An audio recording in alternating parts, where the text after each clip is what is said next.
안녕하세요. 파혼한 30대 초반의 여성입니다. 이혼보다는 파혼이 낫다는 말은 귀에 딱지가 않도록 들었지만 그럼에도 불구하고 지금의 이 착잡한 마음은 어떻게 설명할 길이 없네요. 결혼을 준비하면서 많은 예비부부들이 다툰다는 이야기를 들었고 저 또한 그 정도는 예상하고 있었거든요. 심지어 연애 중에는 남자친구와 크게 다퉈본 적이 없음에도 말이지요. 그런데 저희는 그냥 다툼이 아니라 파혼으로 끝이 나고 말았습니다. 남자친구 말로는 제가 너무 이기적이고 계산적이라서 이렇게 된 거라며 이 모든 상황이 저 때문이래요. 그리고 남자친구의 어머님도 저 때문에 당신 아들이 인생 낭비를 했다며 저를 고소하겠다는 말도 안 되는 엄포를 놓고 계십니다. 솔직히 남자친구나 남자친구 어머님이 하시는 말은 뭐 아무렇지도 않아요. 시쳇말로 저한테 씨알도 안 먹혔달까요? 하지만 한편으론 정말 제가 이상해서 이렇게 된 건지 황당하기는 해요. 그래서 하소연도 하고 상황을 객관적으로 한번 돌아보고자 이렇게 글을 쓰게 되었습니다. 남자친구하고는 직장 동료의 소개로 만났는데 나이도 2살 차이밖에 안 났고 알고 보니 서로 서울에서도 인근에 위치한 대학에 다녔더라고요. 그래서 첫 만남부터 대화거리가 끊이질 않았고 사귀는 1년 동안 비교적 무난하고 원만하게 만났어요. 둘 다 데이트를 하는 날이 아니면 집하고 직장 정도를 오가는 패턴이라서 서로 크게 신경 쓰이게 하는 것도 없었거든요.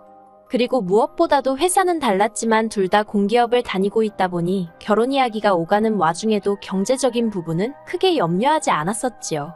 그런데 남자친구에게 프로포즈를 받고 처음으로 예비시댁의 결혼 허락을 받기 위해 인사를 드리러 갔다가 남자친구의 집안 형편이 넉넉지 못하다는 사실을 알게 되었습니다. 사실 데이트하는 동안에는 남자친구가 오빠라곤 해도 2살 차이밖에 안 나다 보니 거의 더치페이를 하면서 만났거든요. 그리고 한 달에 2~3번 데이트를 하는 수준이었으니 남자친구에게도 저에게도 크게 부담되는 수준이 아니었고요. 그래서 남자친구의 경제력에 대해서 크게 고민해 본 적이 없었는데 예비시댁에 대해서 약간 이야기를 해보자면 일단 어머님의 경우 평생을 전업주부로 사셨다 들었습니다. 남자친구나 남자친구 어머님 본인이 말씀하시길 체력이 약해서 어디 남의 밑에서 일할 사정이 안 되었다고요. 그리고 아버님은 사업을 하셨지만 몇 번의 실패를 거듭하시고 지금은 지인의 건물 관리 일을 하고 계시다는 거예요. 솔직히 직업에 귀천이 없다고 생각하고 저라고 얼마나 잘났다고 생각해서 이런 이야기를 하는 것은 결코 아닙니다. 하지만 문제는 사정이 그렇다 보니 아버님 연세가 66이셨음에도 불구하고 노후 준비가 전혀 되어 있지 않아 일을 당장 쉬실 수 없는 형편이었고 나아가 저희가 결혼을 한다고 해도 별다른 도움을 주실 수 없겠더라고요. 그래서 이후로 저는 며칠의 고민 끝에 남자친구에게 우리 돈 이야기를 안 할 수 없지 않냐며 먼저 말문을 열었습니다. 정확히 지금 얼마를 가지고 있고 혹시 주식이나 어디 투자해 놓은 건 있는지 그런 것도 한번 서로 이야기를 해보자고요. 그랬더니 남자친구가 좀 당황해하더니 그런 게 중요하냐입니다.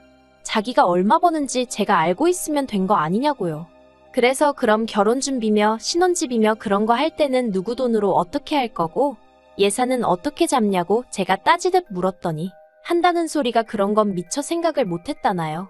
먼저 결혼하자고 나온 사람이 어떻게 그런 건 생각을 못했다는 건지 어이가 없었지만 그래도 여기까지는 솔직히 정말 도닥는 심정으로 이해하려고 했어요. 남자니까, 남자라서 남자들은 원래 세세한 건 놓치는 일이 많다고 하니까 말도 안 되는 변명이지만 그래도 이해해보려고 했지요. 남자친구에게 지금 당장 현금으로 얼마를 가지고 있냐 물었습니다. 그랬더니 6천만 원을 모았다고 하대요. 그래서 주식이나 다른 건 뭐 없냐고 하니까 하나도 없답니다. 주식을 해본 적은 있지만 1,000만 원 정도 잃고 접었고 다른 건 관심이 없었다면서요. 그래서 그러면 오빠 부모님께서는 얼마나 보태주실 생각이신지 혹시 이야기해본 적은 있냐고 물었습니다. 그리고 이 질문에 남자친구가 꽤나 당황한 눈치였어요. 그렇게 제가 단도직입적으로 물을 줄은 몰랐던 거겠지요. 남자친구 말이 솔직히 이야기해본 적도 없지만 자기는 안 받고 싶답니다. 자기가 벌어서 드리고 가진 못할 망정 나이 33세 부모님에게 손 벌리고 싶지는 않다나요? 그래서 저도 더는 가타부타 따지지 않고 그러냐 했습니다. 뭐 저도 기대가 없었으니까 크게 실망하지도 않았던 것도 사실이고요. 하지만 친정부모님께 어떻게 말씀을 드려야 할지 모르겠더라고요. 어떻게 들릴지 모르겠지만 솔직히 실망하지 않으실까 걱정이 많았어요. 저희 친정부모님은 소위 사람들이 말하는 흙수저십니다. 두 분 다 어려운 환경에서 자라셨고 결혼식도 시에서 올려주는 합동 결혼식으로 치르신 분들이에요. 그래도 두 분 특유의 근성과 부지런함으로 가난을 극복하셨고 지금은 어디 가서 적어도 아쉬운 소리는 안 하고 사실 형편은 되십니다. 그리고 몇 년 전 부동산 투자가 떠오르기 시작한 시기에 저에게 결혼 자금을 미리 주는 거라 하시며 2억을 주셔서 제가 그 돈에 대출 1억 5천을 더해 직장 근처에 아파트를 샀고요. 그런데 아파트를 산 이후로는 버는 족족이 대출을 갚다 보니 솔직히 당장 들고 있는 현금은 500만 원 남짓이 전부였어요. 하지만 이게 결혼할 때 문제가 될 거라곤 조금도 생각지 않았던 게 아무리 대출이 끼어 있다고 해도 제가 집을 해가는 거잖아요. 그리고 솔직히 아파트를 팔기만 하면 대출은 한 번에 갚을 수 있을 만큼 아파트 값도 많이 올라있던 상황이었고요. 아무튼 그래서 저희 친정부모님은 그래도 당신들이 저에게 남 부끄럽지 않게 해주셨다 생각하고 계셨고 저도 전적으로 동의하는 바였습니다. 그렇다 보니 남자친구의 상황을 어떻게 설명해야 할지 솔직히 난감하더라고요. 그런데 제 걱정은 기우에 불과했습니다. 저는 저희 부모님께서 경제적인 부분만 놓고 봤을 때 저희랑 비슷하거나 나은 환경을 원하실 거라고 생각했는데 부모님께서 결혼할 땐 돈보다 중요한 게 많은 법이라며 남자친구와 제가 진심으로 사랑한다고 하고 둘 다 앞날 창창한 젊은이들이니 당장 돈이 좀 없는 건 큰 문제가 아니라고 하시는 거예요. 그리고는 결혼을 허락해 주셨지요. 그래서 저는 시쳇말로 까놓고 말해서 남자친구 쪽에서 저나 저희 부모님한테 고마워할 거라고 생각했어요. 생색내자고 유세 부리자고 하는 소리가 아니라 솔직히 아무리 세상이 바뀌었다고 해도 여자 쪽에서 7억이 넘는 아파트를 해가는데 남자 쪽에서 6천만 들고 오는 게 흔한 일은 아니잖아요. 그렇다고 저희 부모님이 남자친구 쪽에다 이거 해와라 저거 해와라 하신 것도 아니고요. 오히려 시계며 정장이며 뭘 해줘야 하냐고 고민을 하시는 분들이셨습니다. 그런데 세상살이가 다 제 마음 같지 않다더니 남자친구 쪽에서 나온 이야기는 정말 예상 밖이었어요. 양가에서 결혼 허락을 받고 조금씩 결혼 준비를 해나가는 중이었는데 하루는 남자친구가 집에 관해서 할 이야기가 있다고 하더라고요. 그리고 저로서는 무슨 이야기를 하려고 그러는 건지 짐작도 되지 않은 상황이었어요. 그런데 남자친구가 자기 6천만 원 이야기를 꺼냈습니다. 아무래도 제 아파트에 대출이 1억 정도 남아있긴 했지만 남자친구가 모았다는 6천만 원으로 대출을 갚아버리면 저희가 결혼식을 비롯해 신혼여행도 그렇고 혼수도 그렇고 그런 걸 지불할 형편이 되질 않았기 때문에 대출은 대출대로 두고 일단 남자친구가 모은 돈으로 결혼식을 비롯한 여러 가지를 치르자고 한 상황이었거든요. 그리고 돈이 남으면 그 돈으로 차를 한 대 살까 그 정도 이야기만 오가는 중이었달까요. 그런데 남자친구 어머님께서 남자친구더러 그렇게 하지 말고 그 6천만 원을 저를 주고 대신 제 아파트 명의를 공동 명의로 바꾸라고 하셨답니다. 아직 집에 대출이 1억이나 남아있으니 엄밀히 말하자면 제가 집을 해오는 거라고 볼 수가 없다면서요. 그래서 제가 남자친구더러 어머님 말씀대로 하면 돈이라고는 내가 가진 500만 원이 전부인데 그걸로 결혼식이며 뭐며 다 어떻게 하냐고. 그리고 오빠 생각에는 그러면 7억짜리 아파트에 6천만 원을 내고 공동명의를 하라는 어머님 말씀이 맞는 것 같냐고 물었습니다. 그러자 남자친구가 우물쭈물하더니 6천을 보태고 남은 대출 4천도 같이 갚으면 되지 않냐는 거예요. 제가 어이가 없어서 그래. 오빠 말대로 남은 4천을 같이 갚는다고 쳐도 그래봤자 오빠가 쓰는 돈이 1억이 안 되는 건데 정말 어머님 말씀이 맞는 것 같냐고 다시 물었습니다. 그러자 남자친구가 저더러 그렇게 따지다 보면 뭐 10원짜리까지 따질 거냐는 말도 안 되는 소리를 하는 거예요.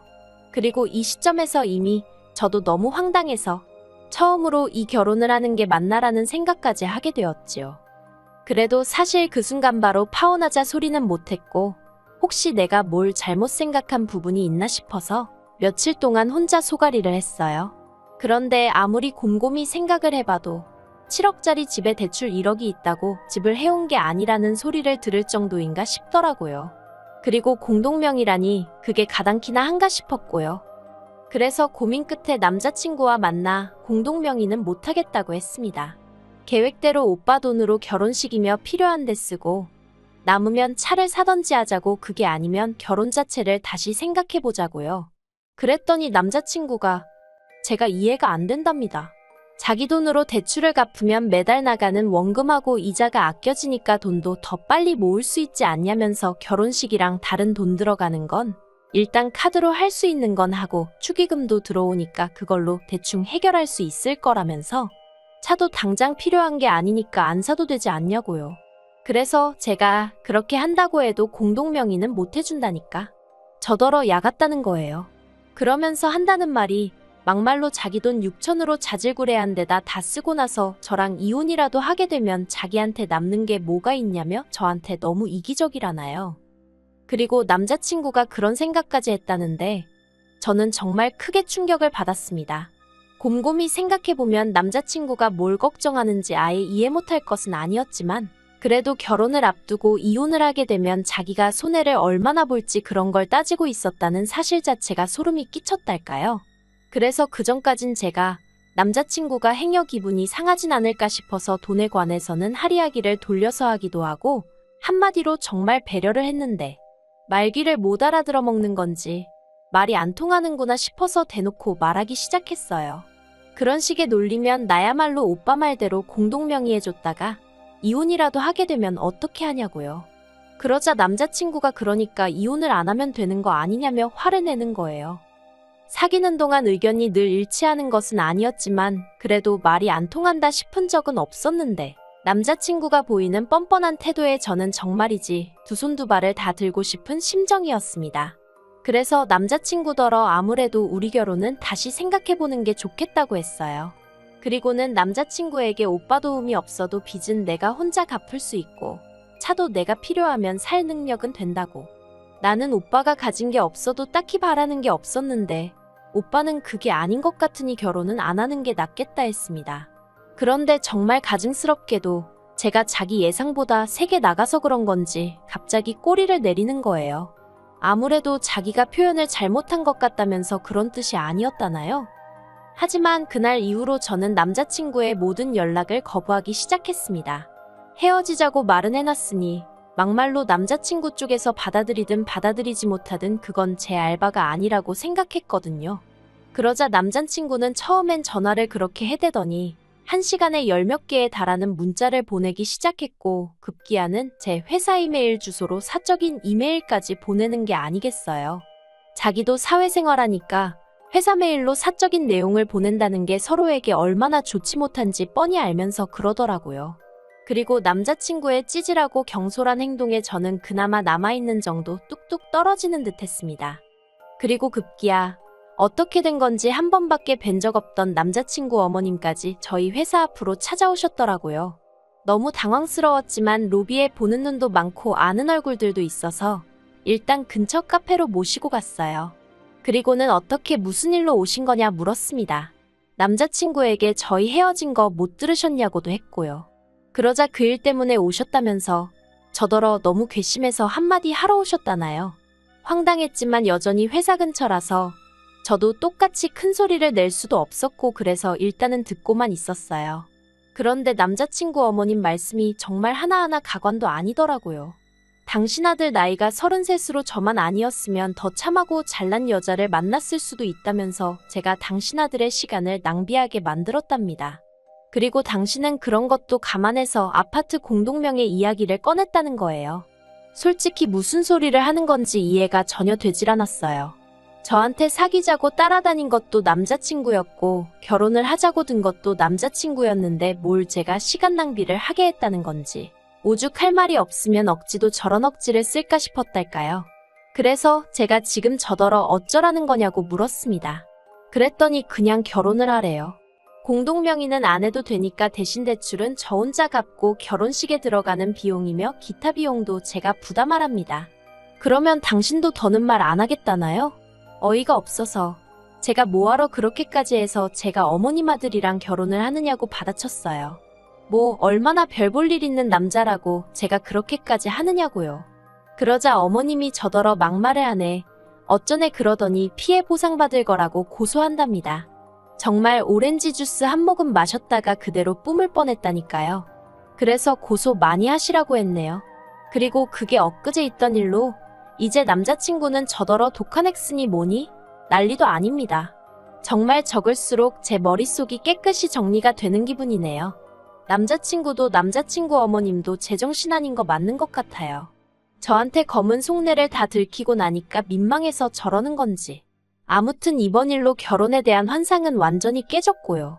막말로 제가 능력이 안 되는 것도 아니고 혼자 살던지 아니면 다른 사람들처럼 수준에 맞는 남자 만나야겠어요. 마음이 정말 헛헛합니다.